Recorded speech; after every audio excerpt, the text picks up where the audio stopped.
Hello बच्चों। आज के क्लास में कुछ इम्पोर्टेंट टॉपिक्स है, उसके बारे में चर्चा करेंगे। जैसे ऊर्स अभिक्रिया क्या होता है, फिटिंग अभिक्रिया क्या होता है, फ्रीडल क्राफ्ट अभिक्रिया क्या होता है, ग्रिग्नार्ड अभिक्रिया क्या होता है, फ्रियान गैस क्या होता है, बेंजीन हेक्साक्लोराइड क्या होता है और डीडीटी क्या होता है। ये सभी के बारे में आज चर्चा करेंगे। तो चलिए स्टार्ट करते हैं। सबसे प्रथम ऊर्स अभिक्रिया। कौन सा अभिक्रिया? ऊर्स अभिक्रिया। ऊर्स अभिक्रिया। तो इसको चालू करने के पहले कुछ महत्वपूर्ण बात को जान लेते हैं। यहाँ पे एक शब्द आएगा एल्किल और एक आएगा एरिल। एल्किल और एरिल। जो एल्किल होते हैं वो चैन सिस्टम होते हैं, जैसे कि मेथिल, एथिल, प्रोपिल, और इसको हम शॉर्ट में लिख देते हैं आर। और एरिल होता है एक रिंग के रूप में रहता है ना, जैसे कि बेंजीन है, फेनिल है, ये सब एरिल में आता है। जो रिंग के रूप में रहता है वो एरिल, इसको हम शॉर्ट में लिख देते हैं ए आर। और कुछ हैलोजन रहते हैं जिसको हम एक्स से प्रदर्शित करते हैं, जैसे कि है ना फ्लोरीन, क्लोरीन, ब्रोमीन, आयोडीन। ये सब क्या चीज़ है? हैलाइड ग्रुप है। कौन सा है? हैलाइड ग्रुप या हैलोजन ग्रुप है। और एल्किल मतलब तो बता ही दिया हूँ, मेथिल, एथिल, प्रोपिल, ब्यूटिल, ये सब क्या चीज़ है? एल्किल ग्रुप है। एल्केन से ही जब हाइड्रोजन विस्थापित होता है तो एल्केन बनता है। ये मेरे पास एरिल है ना, जो रिंग के रूप में रहता है, वो क्या चीज़ है? हमारे पास एरिल है। तो चलिए एक अभिक्रिया स्टार्ट करते हैं, ऊर्स अभिक्रिया। तो इसी को बोला जा रहा। देखिए, एल्किल हैलाइड को, किसको? एल्किल हैलाइड को सोडियम धातु के साथ शुष्क ईथर की उपस्थिति में गर्म करने पर, एल्किल हैलाइड को सोडियम धातु के साथ शुष्क ईथर की उपस्थिति में गर्म करने पर एल्केन बनता है। क्या बनता है? एल्केन बनता है। देखो, एल्किल से एल्केन बनता है ना। तो एल्केन बनता है। एल्केन मतलब एथेन, मेथेन, है ना, ब्यूटेन, पेंटेन, हेक्सेन, ये सब बनता है ना। तो यहाँ पे देखिए, यहाँ दिया है आर एक्स। आर एक्स मतलब ये एल्किल है और ये हैलाइड है। तो दो एल्किल हैलाइड लिए हैं, है ना। दो क्या लिए हैं? Alkyl halide. इसका अभिक्रिया किसके साथ कराते हैं? सोडियम के साथ कराते हैं। किसके उपस्थिति में कराते हैं? शुष्क ईथर की उपस्थिति में कराते हैं। तो क्या बनता है? एल्केन बनता है। क्या बनता है? एल्केन बनता है। चलिए इसको कुछ इसके, है ना, एग्जाम्पल क्या होता है उसको तो इसको हम देखते हैं। मेथिल क्लोराइड 2 मोल्स क्या लिए हैं? मेथिल क्लोराइड लिए हैं। इसका अभिक्रिया सोडियम धातु के साथ कराया जाता है शुष्क ईथर में, है ना। किसमें? शुष्क ईथर की उपस्थिति में। तो क्या बनता है? एथेन बनता है। तो इस अभिक्रिया को क्या कहते हैं? ऊर्स अभिक्रिया कहते हैं। क्या कहते हैं? ऊर्स अभिक्रिया कहते हैं। चलिए एक ट्रिक है ना। ये रोजी एक्स है। रोजी एक्स को जब उसके सोडा मिल जाता है तो वह शुष्क ईथर में चला जाता है। किसमें चढ़ के? ऊँट में चढ़ के, है ना। तो फिर ऐसी इसको पूरा गांव वाले को पता चल जाता है और फिर दोनों एक दूसरे से अलग हो जाते हैं। और है ना, एक क्या बोलते हैं, राम राम, मैं क्या गलती कर डाला था। इस तरह से, है ना, जब एल्किल हैलाइड का अभिक्रिया सोडियम के साथ कराया जाता है तो एल्केन बनता है। इस अभिक्रिया को क्या कहते हैं? ऊर्स अभिक्रिया कहते हैं। चलिए अब दूसरा आते हैं, फिटिंग अभिक्रिया। अब फिटिंग अभिक्रिया में क्या होता है? देखिए उसका, देखो दो वाहन हैं, एक रोजी एक्स और एक है एरो एक्स। दो वाहन क्या चीज़ है? एक रोजी एक्स है और एक है एरो एक्स, है ना। तो अब इस बार किसके साथ अभिक्रिया करता है, एरो एक्स, मतलब बेंजीन हैलाइड का अभिक्रिया सोडियम के साथ कराया जाता है। इसमें देखो इसमें एल्किल हैलाइड के साथ सोडियम का, इसमें बेंजीन हैलाइड के साथ सोडियम का अभिक्रिया कराया जाता है शुष्क ईथर की उपस्थिति में, तो डाइफेनिल बनता है। तो इस अभिक्रिया को कहते हैं फिटिंग अभिक्रिया। फिट हो जाता है तो उसी को लिखा गया, देखिए बेंजीन हैलाइड के 2 मोल को, देखिए बेंजीन हैलाइड के कितना मोल है, 2 मोल है, 1 और 2, 2 मोल को सोडियम के साथ, किसके साथ, सोडियम के साथ शुष्क ईथर की उपस्थिति में, किसकी उपस्थिति में, शुष्क ईथर की उपस्थिति में क्रिया कराया जाता है।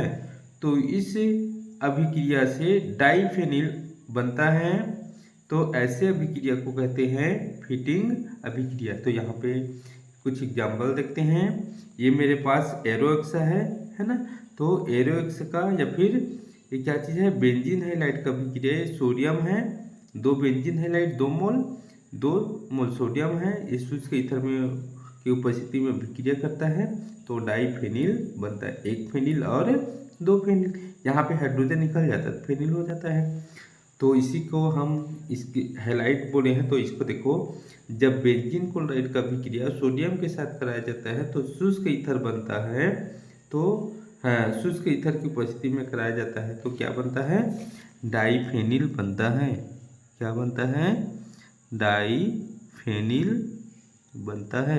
तो इस अभिक्रिया को कहते हैं फिटिंग अभिक्रिया। चलिए थर्ड आते हैं, फ्रीडल क्राफ्ट अभिक्रिया। कौन सा अभिक्रिया, फ्रीडल क्राफ्ट अभिक्रिया। तो जब देखिए, जब क्लोरोबेंजीन का अभिक्रिया निर्जल एल्युमिनियम ट्राइक्लोराइड, निर्जल मतलब बिना जल का, तो जब क्लोरोबेंजीन का अभिक्रिया निर्जल एल्युमिनियम ट्राइक्लोराइड की उपस्थिति में मेथिल क्लोराइड के साथ कराते हैं, किसके साथ, मेथिल क्लोराइड के साथ कराते हैं, तो पैराक्लोरोटॉलुइन बनता है। क्या बनता है, पैराक्लोरोटॉलुइन। कहने के मतलब मेरे पास ये देखिए, ये क्लोरीन ग्रुप जुड़ा हुआ है और ये मेथिल ग्रुप जुड़ा हुआ है। तो यहाँ पे देखो, ये है, ये आर्थो ग्रुप है, ये मेटा ग्रुप है और ये पैरा ग्रुप होता है। तो उसी को बोला गया है, इसका और नाम क्या हो सकता है, 1 2 3 4। तो 4 नंबर में क्या जुड़ा है, 4 मेथिल है ना, क्या हो जाएगा, क्लोरोबेंजीन, 4 मेथिल क्लोरोबेंजीन होता है।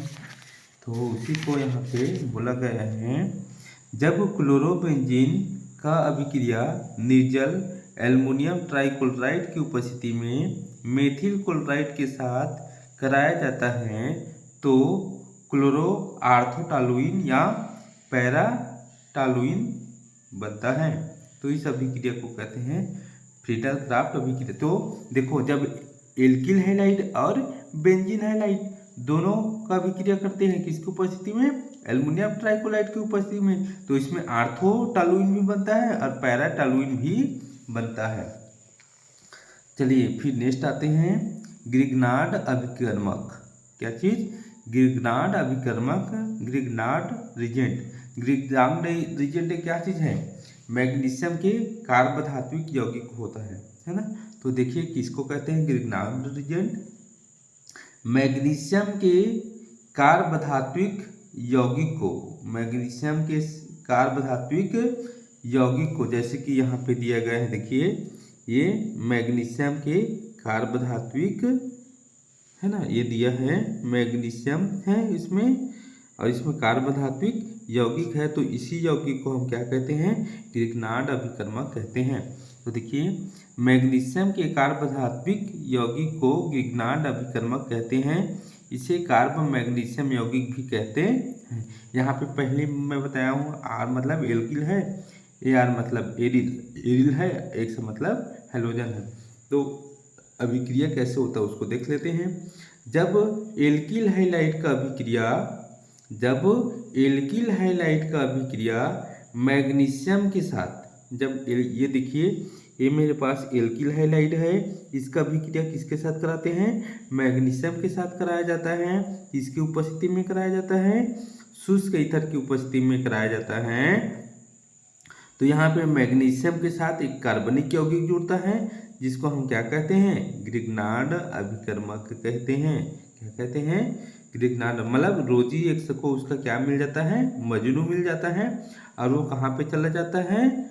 शुष्क ईथर में चला जाता है, और इस तरह से ग्रीडिंग करता है ना। तो यहाँ पे और देखते हैं, मेथिल क्लोराइड का अभिक्रिया मैग्नीशियम के साथ शुष्क ईथर में कराया जाता है तो ग्रिग्नार्ड अभिकर्मक बनता है। तो इसी को कहते हैं ग्रिग्नार्ड अभिकर्मक। चलिए अब आते हैं फ्रियान। फ्रियान गैस क्या होता है ना। तो देखिए फ्रियान गैस वास्तविक में क्या होता है, इसका सूत्र देखो क्या होता है। मेरे पास एक कार्बन है, एक तरफ क्लोरीन, दूसरे तरफ क्लोरीन, और देखो इसके 4 वैलेंसीज होते हैं कार्बन के। तो 2 वैलेंसीज को क्लोरीन के द्वारा और 2 वैलेंसीज को फ्लोरीन के द्वारा, 2 वैलेंसीज को किसके द्वारा? फ्लोरीन के द्वारा संतुलित कर देते हैं। तो ये संरचना जो होता है वही क्या होता है? फ्रियान होता है। तो ये बनता कैसे है? देखिए कोई भी मेथेन है, एथेन है, इसके चारों हाइड्रोजन को इसके द्वारा हैलोजन ग्रुप द्वारा विस्थापित कर देता है ना। तो उसी को लिखा गया है एथेन या मेथेन के कार्बन को यौगिक को, एथेन या मेथेन के क्लोरोफ्लोरोकार्बन यौगिक को ही क्या कहते हैं? फ्रियान कहते हैं। इसे क्लोरोफ्लोरोकार्बन या CFC भी कहते हैं। यहाँ पे कुछ एग्जाम्पल दिया है, देखो डाईफ्लोरोकार्बन, ये ही है क्या चीज़? फ्रियान, है ना। इसको कैसे बनता है उसको भी देख लेते हैं, इसका निर्माण कैसे होता है। तो देखो जब कार्बन टेट्राक्लोराइड तीन फॉस्फाइड के साथ अभिक्रिया करता है तो ये बनता है CFC क्लोरोफ्लोरोकार्बन, जिसको हम क्या कहते हैं? फ्रियान कहते हैं। चलिए इसके कुछ गुण देख लेते हैं। यह द्रव या गैस दोनों अवस्था में पाई जाती है ना। यहाँ द्रव और गैस दोनों अवस्था में पाई जाती हैं। यह रंगीन होती हैं और निम्न क्वथनांक वाली होती हैं। मतलब है ना, इसका क्वथनांक कितना होता है? -29.6 क्वथनांक होती हैं। ये 550 डिग्री सेल्सियस तक ही भी स्थायी रहता है। चलिए इसका अब हम उपयोग देख लेते हैं। इसका उपयोग फ्रिज या रेफ्रिजरेटर जो फ्रिज को कहते हैं, कि ठंडक पैदा करता है। इसको क्या करता है? ठंडक पैदा, मतलब आपका फ्रिज जो में सामान रखते हो ठंडक इसलिए रहता है, ये फ्रियान गैस छोड़ता है। और आपकी AC जो एयर कंडीशन है ना, उसमें भी फ्रियान गैस होता है, जिसके कारण रूम को ठंडा करता है। इसका उपयोग परफ्यूम या स्प्रे बनाने में भी करते हैं, है ना। इसका उपयोग परफ्यूम स्प्रे बनाने में भी करते हैं। इसका उपयोग जीवाणुनाशी औषधि के रूप में करते हैं, मतलब जीवाणु कोई भी माइक्रोबैक्टीरिया को मकर मारना है तो इसका उपयोग करते हैं। इसका उपयोग आग बुझाने के उपकरणों में भी करते हैं। इसका उपयोग आग बुझाने के उपकरणों में भी करते हैं। अब उसके बाद आते हैं BHC। BHC क्या होता है? BHC क्या होता है? जिसको हम कहते हैं 666 या बेंजीन हेक्साक्लोराइड। तो देखिए इसको कैसे बनाया जाता है। जब बेंजीन का फॉर्मूला क्या होता है? C6H6। तो जब बेंजीन का अभिक्रिया प्रकाश की उपस्थिति में क्लोरीन के साथ कराया जाता है तो, है ना, बनने वाले को क्या कहते हैं? बेंजीन हेक्साक्लोराइड कहते हैं। इसे गैमेक्सेन के नाम से भी जानते हैं और 666 के नाम से भी जानते हैं। तो यहाँ पे दिया गया है ये बेंजीन है मेरे पास, है ना, जिसको हम इस रूप में भी लिख सकते हैं। इसका अभिक्रिया किसके साथ करते हैं? क्लोरीन के साथ करते हैं। किसकी उपस्थिति में? प्रकाश संश्लेषण की उपस्थिति में। तो यहाँ पे देखो 6 कार्बन, यहाँ पे क्या होता है? सभी जगह 6 कार्बन होते हैं, 6 हाइड्रोजन होते हैं और 6 क्लोराइड आयन होते हैं। इस कारण इसको देखो 6 हाइड्रोजन, 6 कार्बन और 6 क्लोराइड, इस प्रकार से इसको हम कहते हैं बेंजीन हेक्सा क्लोराइड या 666 या गैमेक्सेन। चलिए इसका गुण देख लेते हैं। तो इसका गुण, यहाँ सफ़ेद रंग का पाउडर होता है जिसका, है ना, गलनांक कितना होता है? 112 डिग्री सेल्सियस ताप होता है। इसका उपयोग देखते हैं। तो बीएससी पाउडर का उपयोग कीटनाशक के रूप में करते हैं और एवं चींटी मारने में भी इसका उपयोग किया जाता है।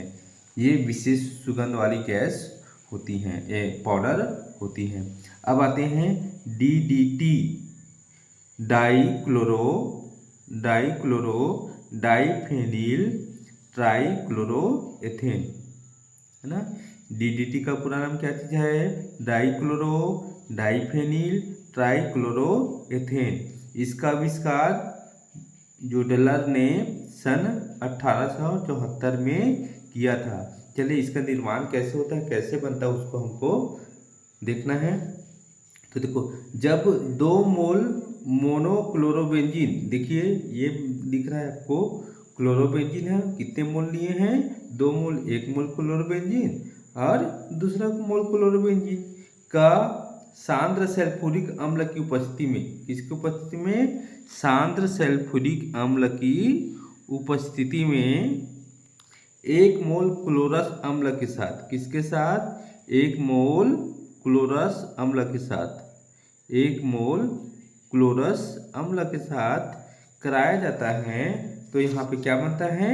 डीडीटी बनता है। और यही से इसी का नाम है ना, पूरा नाम देखो, डाइक्लोरो डाइफेनिल ट्राइक्लोरो, ये 2 कार्बन मतलब एथेन, और सिंगल बॉन्ड है कार्बन कार्बन की भी, तो इस तरह से बनता है। तो देखो डाइक्लोरो डाइफेनिल ट्राइक्लोरोएथेन, तो यहाँ से इसका क्या बन जाता है? संरचना कंप्लीट होता है। अब चलिए इसके गुण देख लेते हैं। यहाँ श्वेत चूर्ण पाउडर होते हैं, यहाँ, है ना, ये क्या कैसे दिखाई देता है? श्वेत चूर्ण पाउडर होते हैं। इसका गलनांक होता है 382 केल्विन, है ना। ये पानी में अविलेय, मतलब जो जल में क्या होते हैं? अविलेय होते, घुलता नहीं है, लेकिन कार्बनिक पदार्थ जैसे पेट्रोल है ना, बेंजीन है, ये सभी में क्या होते हैं? विलेयशील होते हैं। चलिए अब इसका हम देखते हैं उपयोग। तो देखिए, पहला उपयोग कृषि में कीटनाशक के रूप में, इसका उपयोग किस में करते हैं? डीडीटी का कृषि में कीटनाशक के रूप में। दूसरा, मच्छरों को नष्ट करने में, इसका उपयोग किस में करते हैं? कोई भी जैसे कि जगह खराब है या नाली वाली है तो वहाँ पे मच्छर पनप जाता है, उसको हम क्या करते हैं? नष्ट करने में इसका उपयोग करते हैं। इसकी हानि भी है, यह मछली, पक्षियाँ, मनुष्य आदि को हानि पहुंचाता है, इसलिए इसका उपयोग अभी एशिया देश में क्या होता है? प्रतिबंधित है। Thank you.